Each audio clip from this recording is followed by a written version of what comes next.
Thanks for logging on to myfoxhurricane.com. We're watching that tropical moisture working its way back towards the state. That's going to bump those rain chances up. And then this area works its way over into the Gulf of Mexico. We actually watched some dry air pushing over us once again. So this is somewhat of a repeat of what we saw last week here in Florida. Then we watch all that moisture spreading across the northern Gulf Coast, heading over towards Louisiana and Texas. So really low chance. In fact, Hurricane Center hasn't tagged this as any sort of development, but obviously we're always going to watch these types of things. But you do see that moisture working its way out into the Gulf. You see maybe a little idea of some spin in there, probably a very disorganized system, but just like last week. Fox model really not indicating any development with this. Just a big, we'll call it a big slug of moisture working its way across the Gulf of Mexico, pushing over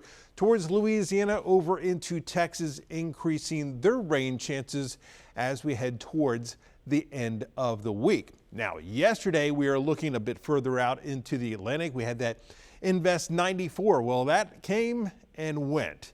It's still there, but it's no longer classified as an invest area. It's still a big cluster of some showers and storms, but you see what's going on.